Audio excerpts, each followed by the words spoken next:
Okay, welcome to our next tutorial. We're working on a couple of things that are going to be some new ideas, new concepts. Okay, so the keys here are going to be variables, sequences, and something called sequence length. We'll go through all of this, and I want you to do your best to pay attention and understand, take in what's happening. One of the things I want you to do at the end of this when you submit your work is you're going to have to identify what was not needed. I'm going to add in an extra piece of code or code block that doesn't actually do anything, and you'll need to understand what's happening in this tutorial so that you can identify that that's not actually doing anything, and that needs to be included down here, okay, where it says what was not needed. You'll need to identify that. And the reason is for many students, I notice that students are kind of following along with the tutorial and doing everything I do, but not always taking in what's happening and thinking about it. And we're going to get to some tutorials eventually that are pretty complex and require problem solving, and you need to think through the process rather than just sort of follow the instructions. And so that's something you need to start doing. Okay, so let's jump over to Scratch, and I'm going to show you what this looks like. So here's our setup. We're going to have a couple of variables you'll see here. We've got a pterodactyl, 4 eggs, and something called a sequence.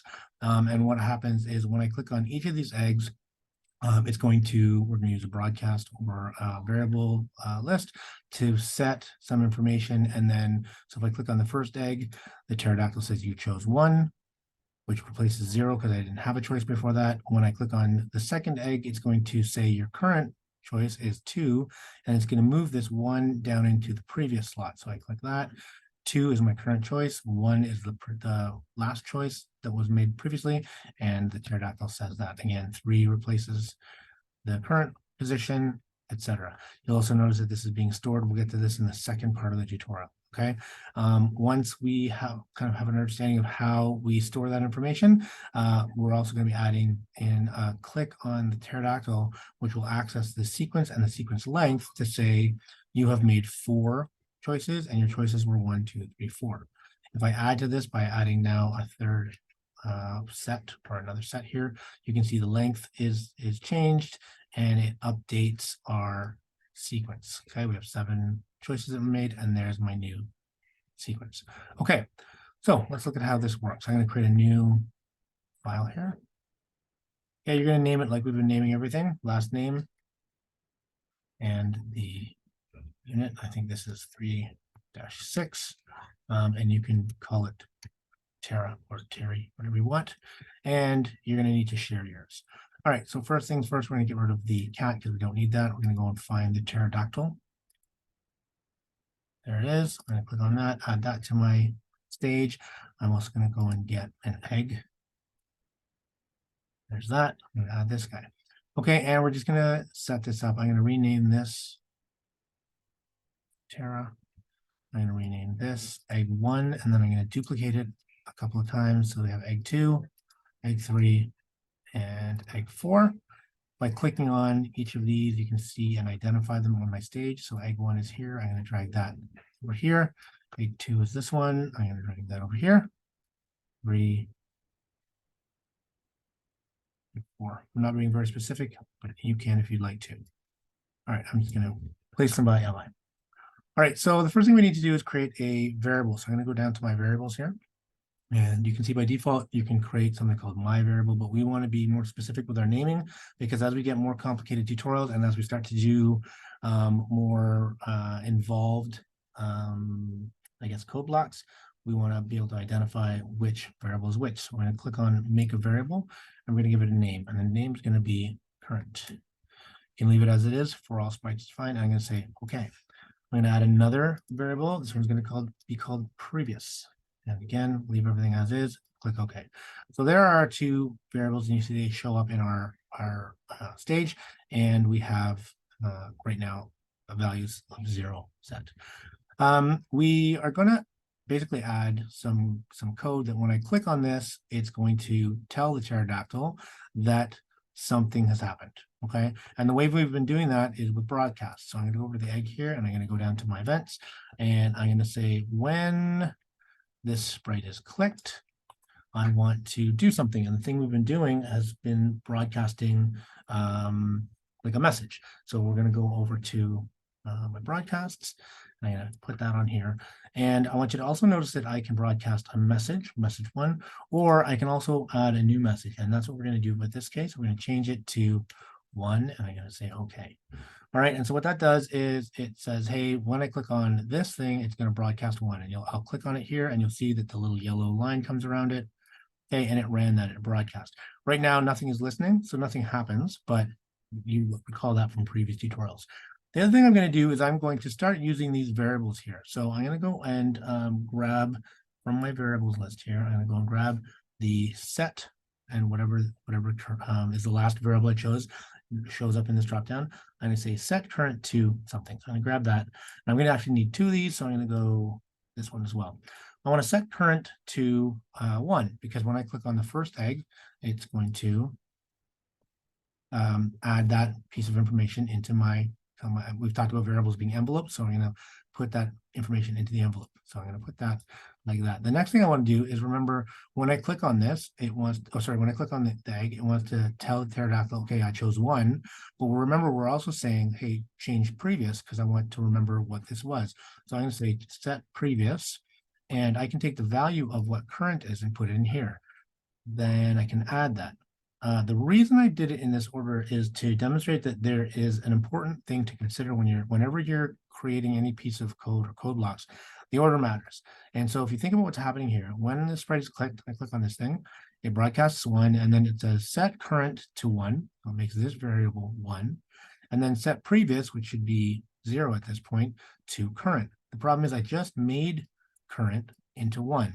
So if I do this and then I do this, it's going to say, well, go and check what current is. Current is 1. It's going to replace the variable value for previous with the updated version of what current is. I need to do it in this order instead so that it checks what is current. It puts that into the previous variable and then changes current. Okay, so being careful and being aware of the order in which things happen is really important. Not only in the sprite sort of at this level, but if you have numerous things happening and they're based on, an external click or some event, understand that they are happening at a computer's speed in the order that the computer processes this information. So you'll have to make sure you're paying attention to what's happening and how you sort of trigger each subsequent event.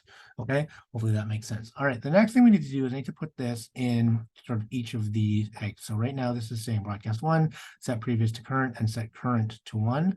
I need this to happen in each of these eggs as well, just with an updated number. So there's a couple ways I can do this. I can actually click on this and drag it over, and you can see if I put it on any of these, it kind of wiggles, which means I can copy it onto there. So if I now go to egg 2, you'll see I've got the same code here. I can also, once I've selected it like this, I can Command C on a Mac or Control C on a PC and paste it, okay, onto each of these eggs. I just need to go and update them each. So I'm going to center this here, and I'm going to change this one to be broadcast new message is going to be 2, and I'm going to change this variable to 2. I'm going to broadcast a new message here, which is going to be 3. I'm going to change the current value to 3, and on the last one, of course, new message 4, and I'm going to set the variable to 4. Okay, so if I click on this, this should work. If I click on this guy here, okay, you're going to see that it updates my current, okay, and let's go back over to the egg to see this code in action here. So click on the sprite, broadcast 1, set previous to current. So previous was 0, it stayed 0, set current to 1, and it did that. If I go over to the egg here, okay, and I click on this guy, it's going to say when this is, sprite is clicked, broadcast 2, set previous to whatever the value of current is, which is 1, okay, set previous to current, and then set current to 2. So if I click on this guy, right, current is now 2, previous is what current was, okay, and so that seems to be working well enough, and we're using our variables to do that. Okay, so that's the first piece. The next thing we need to do is we need to be able to remember the sort of the process, and we also need to be able to start over. So we're going to add in a reset. So to do that, I'm going to go back over to my pterodactyl here, and we're going to add a little code in here. To do that, we'll just add it on an event or go to an event, and I'm going to say when this is clicked, we're going to reset these variables. Okay, so right now I've got 1 and 2, and if I want them to go back to 0, I need to specifically set that by going variable, and I'm going to say set current to 0 and set previous to 0. So now when I hit this guy, it resets my variables. Okay, so this is all working the way I want it to go. And that looks good like that. Okay, so far, hopefully that makes sense. And we can now use these variables to communicate some information. The next piece of this is we want to now add what's called a sequence. Okay, and so let's look at how that happens. Now, as we move through this, there are a couple of things that need to be happening as we work with the variables and work with sequences. So what I want to do at this point is I want to have this pterodactyl tell me, if we go back to the original, I'm going to save this and just go back to the demonstration so you can see what should be happening next. 1 second here. Okay, so here, I'll look at this guy.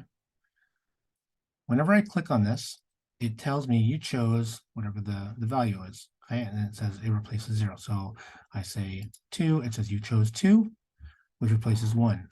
You chose 3, which replaces 2. Okay, and so it's going through this process of checking what the current is and spitting out that information. Okay, so let's go back over to my project here. This is the one we're working on here, I think. Okay, and so to do that, we need to, well, it has to happen every time I click. So you notice I click on the egg, and when I click on the egg, this pterodactyl says, hey, something happened. So how do we do that? Well, it's going to be a broadcast. So I'm going to go over to my events, and I'm going to say, right after this happens here, right, when we go to the egg, as soon as I click on the egg, it's going to say, this has been clicked, broadcast 1. Right before it starts changing things, we want to do a little broadcast. So we're going to go in here, and we're going to say broadcast. We're going to create a new message, and it's going to just tell the pterodactyl that a new selection is made. So we'll call that new selection, and we'll hit OK. Now, where should this happen? Well, it's going to go right in here, okay? But I want it to happen on each of these eggs. So I'm going to copy this, copy, then I'm going to place it in position here. I'm going to go to each of the eggs and paste the same thing because I want each of the eggs to broadcast the fact, paste, that a new selection has been made. And that will trigger each time I make a new selection, it'll trigger the pterodactyl to tell me or to give me my information back. Okay, because it's one thing to have the information being held in the background, it's another to actually be able to use that information. So let's go back to our pterodactyl. So our pterodactyl is going to be listening for some code, and the thing it's listening for is that new selection being made. So we're going to go when I receive, and we're listening for new selection. Okay, so when I receive new selection, we want the pterodactyl to say something. So we're going to go down to looks, and we're going to say hello for 2 seconds. This is the default. So if I click on this, you'll see what happens. It says hello, and it says it for 2 seconds. Okay, and I can click in here and make that whatever I want. And when I click on it, it does the same thing. Okay, so I'm going to attach that in a second, but obviously I don't want to say hello or goodbye. What I want to say is you chose whatever you chose, and I want to give that information back to the user. So we need to change this, but to do that, we need to use our variables. So let's go down to our variables here and take a look. I want to know what the current variable is, and if I click on this, it'll tell me. I can see it here, but if I click on this, it'll tell me, oh, it's a 0. If I change it here by changing whatever this is, and I click on this now, it'll give me an updated version of whatever this is, because this can be used here in this code. So I could just go like this and say current, and it says 3, but that's not very meaningful to a user. A user just says, I don't know what that means. It's just a number. I don't know if it's current. I don't know if it's previous. I don't even know why it's doing that. So we need to be a bit more specific. So to do that, we need to put some information before we give that variable value. So we're going to go over to our operators. Now we've used operators before, sort of briefly. We're going to talk about what they do. I'm going to grab this guy. It's called a join operator. Okay, and what it does is it joins 2 things. So if I click on this, it's going to join apple and banana and give me apple banana. Okay, and if I change it to whatever variable or whatever information I want, first name, last name. Okay, and then I click on it, it joins those 2 things, first name, last name. Okay, notice here that it turned it all into one string with no spaces, okay, because this here by default has apple and there's a space here, okay, apple space banana, which is why here you get apple space banana, and here you get first name, last name as one long string. Okay, all right, I'm going to get rid of this because I don't need this and I don't need this. What I do need is some text that says you chose Okay, and I'm going to put my space in here. Otherwise, it's going to turn it into, actually, I'll do it without the space so you can see. So remember that this is current value, and I click this and it says you chose. If I put this one in here, it's going to say you chose 3 because 3 is the value of this. All right, that's fine, except like I said, I need to put a space here. So I've added a space, and now when I click it, it says you chose 3. Okay, great. I'm going to take that and replace. You don't need to actually delete this. You can just drag this in here, and notice because it's oval shaped, it fits right in there. And it's going to say you chose current for 2 seconds. You chose 3, and it says that for 2 seconds. Okay, so that so far is good. I'll put that right in here. The next thing I wanted to say is that you replaced your old value. So we need to now get another guy of these guys. So I'm going to go back to my say. And again, this will just say hello for 2 seconds. I'm going to update that with another operator. So I'm going to go down to my operators because I want to now say, you chose 3 for 2 seconds, which replaces 2. Okay, so we're going to say, if I say, I'm going to go grab my join. I'm going to replace apple and banana with some text, which is going to say, which replaces, and I'm going to get the value of previous, which is going to go here. So if we look at what we have right now, and I'm going to pull these out just so we can see it. You chose current. Current is 3, so it gives me this information. You chose 3, which replaces previous, which is 2. Okay, I need to put my space in here, otherwise it turns it into a single string, which replaces 2. I put this into my hello, I put this into my goodbye, I join these all up, okay, and then when the pterodactyl receives the new selection, which comes from each of the eggs, every time I click it, it's going to say, hey, a new selection's been made. Terry is going to get that information and say, hey, you chose a new choice, whatever it is, which replaces your old choice, whatever that was. Okay, so let's give this a shot. I'm going to reset everything by clicking here. Okay, it sets everything back to 0. And I'm going to click on 1. You chose 1, which replaces 0 because there was no previous choice. You chose 2, which replaces 1, etc., etc. Okay, so hopefully that is straightforward. Just make sure you do understand what's happening there. Now, as you're doing these, it's a good idea to think about what's happening because as you remember, you're going to be adding comments to each block. And so you want to make sure you understand everything that's happening in each block. You can add these comments and you can update them as you go so that you remember, oh, what is this doing? Or you can do it all at the end, up to you. But do remember that the comments are part of your mark. So the expectation is that you show me that you understand what all of the code is doing on every sort of element of the project throughout. Okay, so that's the first half of this thing, and so far it's working the way we want it. Okay, you have to, when you click, you have to wait a second because it is a 2-second delay, right? It does the thing for 2 seconds and does the second thing for 2 seconds. So there is a bit of a delay there, and that's fine because we want it to be able to, spit out all the information. But that's the first half of this completed. The second thing we're going to work on now, go over here. So we talked about variables, and now we're going to look at something called sequence and sequence length. So jump over here.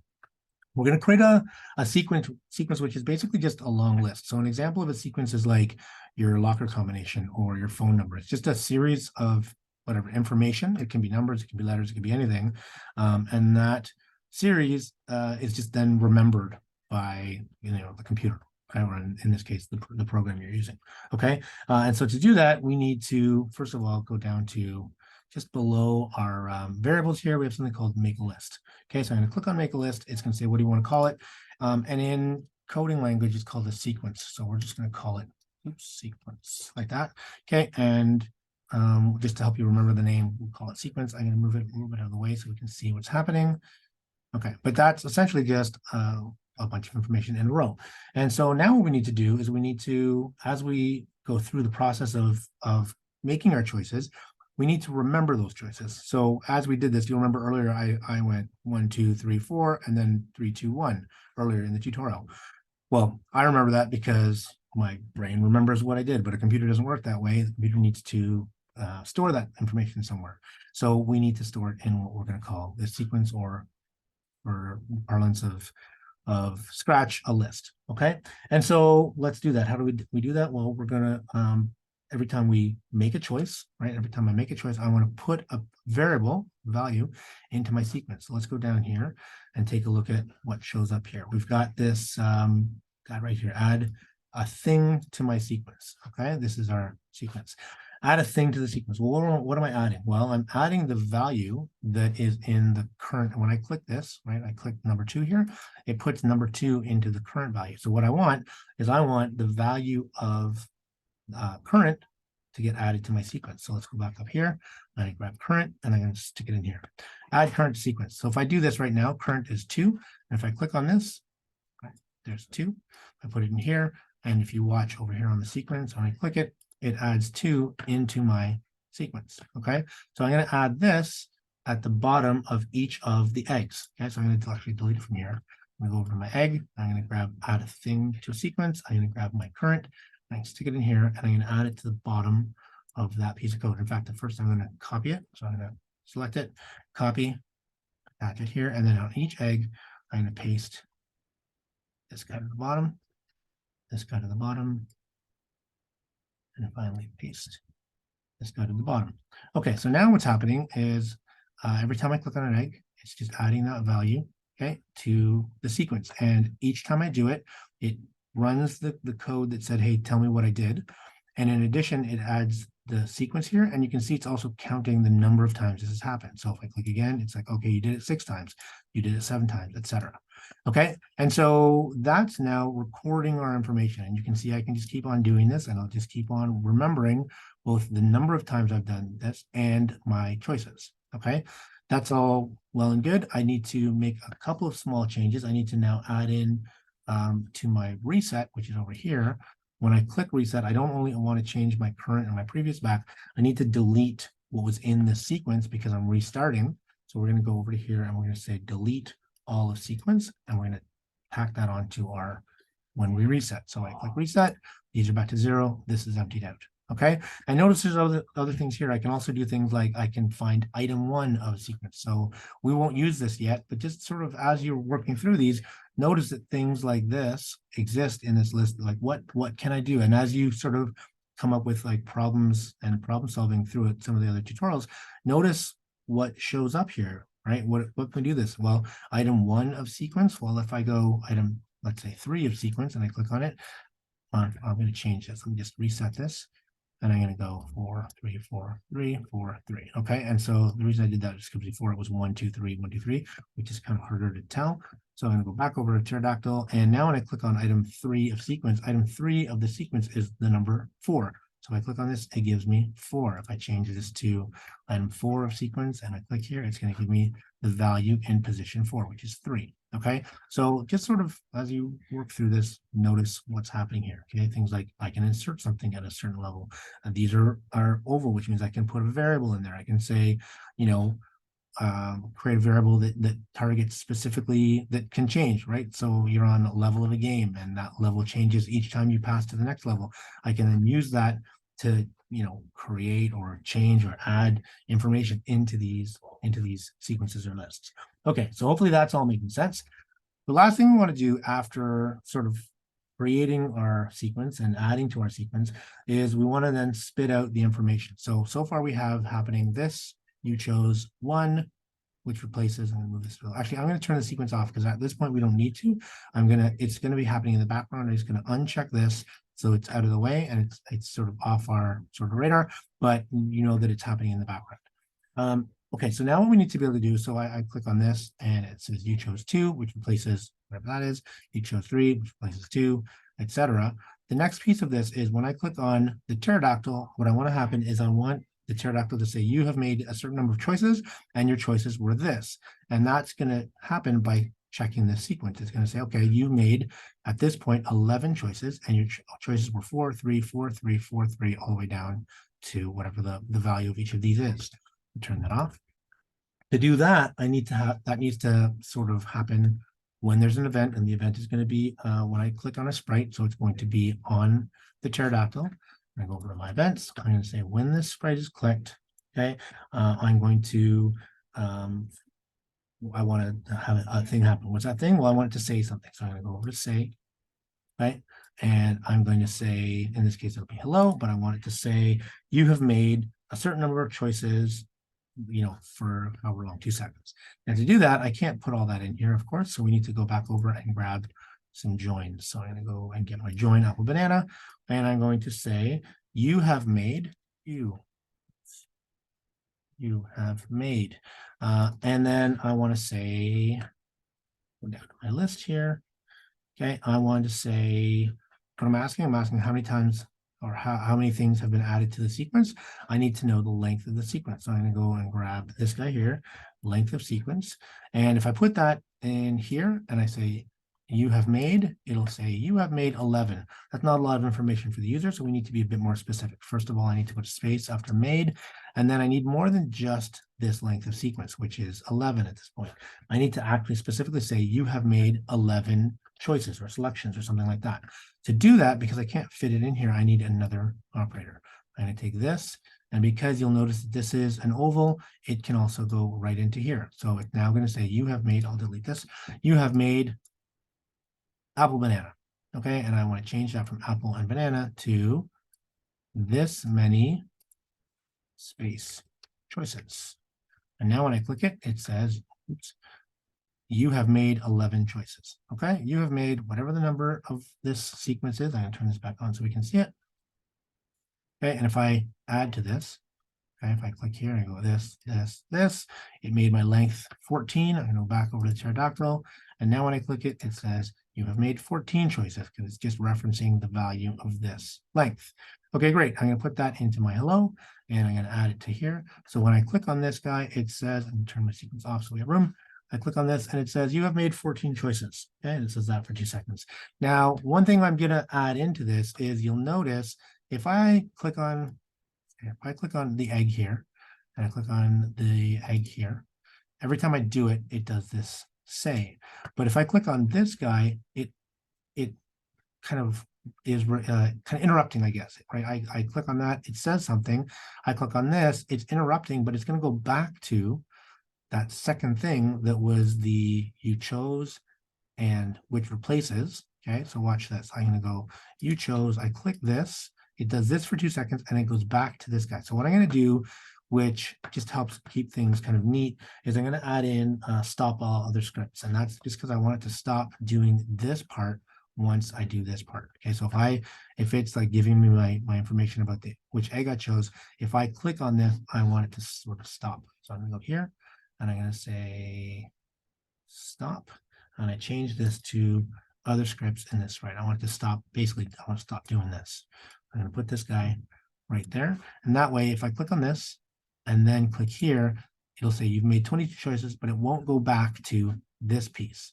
Okay. So in fact, it's easier to see that if I do this. I'm going to put this here, move this guy out of the way. So I want you to watch here. Okay. And you're going to see that this is running for 4 seconds. So I click this, right? It's running still. Okay, and if I click this one, it's going to interrupt, but that will still happen. So here I click this, and I click this guy. This happens, but this is still going. Okay, and which is why I'm going to put this guy into there, which will stop this script as soon as I click this. Okay, and that yellow turned off. Okay, so that's the next thing we need to do. After that, we're going to add in one more piece of information. To do the last little piece of this, I know it's been a long tutorial and it's there's a lot going on here. So this is the last little bit here. We need to now have the pterodactyl just give us the information that's being stored in this list. Okay, so we had it tell us, okay, how many we made, how many choices we made, checking this guy. All right, wait. Okay, so it's telling me 25 because that's the length. And now I want it to spit out the information from this. Okay, and so to do that, again, it's going to be another say. So I'm going to go up to the notes and I'm going to grab a say, and I'm going to need another operator. Of course, I need to say this guy here. Okay, and I want to tell it, I want it to tell me that your choices were whatever the values of all of this sequence are, 1 through 25. So I want to give a little bit of information like we did previously. Your choices were space, and we want to say the value of sequence. So if I click on sequence, okay, it gives me all the numbers that are being held here, okay? And so I'm going to go, your choices were sequence, and I'm going to say that 2 seconds. I'm going to put that to the bottom.